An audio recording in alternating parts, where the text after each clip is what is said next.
कुछ पत्र भेजती जगन्नाथ जी को, तो जगन्नाथ जी को कुछ और शब्द कह करके संबोधित करती। वो भैया मानती, उसके कोई भाई नहीं थे। वो कहती, हे जगन्नाथ जी आप मेरे भाई हो। तो बोले रोज पत्र भेजती महाप्रभु जी को कि रक्षाबंधन पर मैं आऊंगी, मेरी अवस्था अभी केवल 5 साल की है और मैं आपसे कभी मिली नहीं हूँ। मैंने केवल माता जी से आपके बारे में सुना है और मैं आऊंगी जगन्नाथपुरी, रक्षाबंधन वाले दिन आऊंगी, राखी लेकर के आऊंगी। हे जगह तुम मेरे हाथ से राखी पहनोगे ना? ऐसे बोले महाराज जी। वो रोज पत्र भेजती थी और हर पत्र में दिन लिखती थी। अब रक्षाबंधन में इतने दिन और रह गए, इतने दिन और रह गए, इतने दिन और रह गए। बोले मैंने वो पत्र पढ़े और पत्र पढ़ करके उनको पत्र वापस भेजा उसके निवास पे कि मैं मंदिर का ही एक अधिकारी पत्र लिख रहा हूँ, मैंने तुम्हारे सारे पत्र पढ़े और सब जगन्नाथ जी को अर्पित किए। रक्षाबंधन वाले दिन तुम आ जाना और मेरा दफ्तर यहाँ है, मेरे दफ्तर पे आके अपना नाम बता देना, फिर मैं तुम्हारा हाथ पकड़ के लेके जाऊंगा और महाप्रभु जगन्नाथ जी को राखी पहनवाऊंगा। बोले महाराज जी मैंने उसको पत्र लिख दिया। रक्षाबंधन वाले दिन मेरे को भी प्रतीक्षा थी कि वो एक छोटी लाली, उसके इतने पत्र आ चुके हैं, वो आएगी, उसको लेके मंदिर जाना है। तो बोले एक हमारा समय रहता है, हमको व्यवस्था देखने के लिए मंदिर में जाना पड़ता है।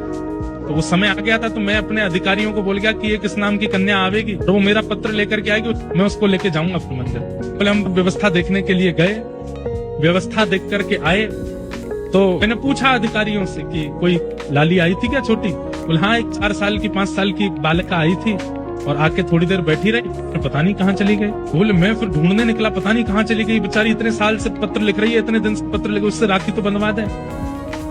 तो मैं जैसे ही दफ्तर से बाहर निकला वो आ रही थी, तो मैंने उससे कहा तुम वही लाली हो जो पत्र लिखती थी? उसका नाम पूछा तो बोले हाँ मैं वही हूँ। तुम क्यों नहीं रुकी? चलो मैं तुम्हें मंदिर ले चलूं, राखी पहनवा दूं। बोले मैं तो राखी पहनाया ही जगन्नाथ जी को, तुम कैसे पहना के आ गए? बोले आप यहाँ थे नहीं, मैं आई तो मुझे किसी ने कहा कि आप तो अभी गए, थोड़ी देर बैठो। और पता नहीं कहाँ से एक भैया आए बाहर से और मेरा हाथ पकड़ के, गोरे चिट्टे भैया, बिल्कुल इतने गोरे। तो एडमिनिस्ट्रेशन वाले बोले मुझे लगा कि भाई हमारे उड़ीसा में सांवले होते हैं थोड़े, गोरा कौन आया? बोले गोरे चिट्टे आए और हाथ पकड़ के ले गए और बोले लो यहाँ पे राखी बांध दो और जगन्नाथ जी को राखी पहना दो। और बोले अंदर पहनवा करके आए।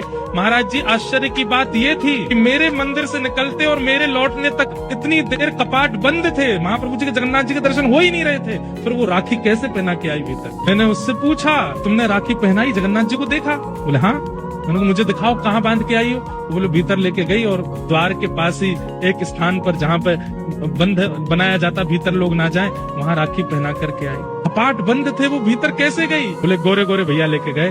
तो फिर मन में भाव आया कि श्री बलभद्र जी आए और आकर के लाली को लेके गए, बोले जगन्नाथ जी को राखी पहना। आज भी एक नहीं अनेक लीलाएं मैंने सुनी है, आज भी महाप्रभु जगन्नाथ जी करते हैं।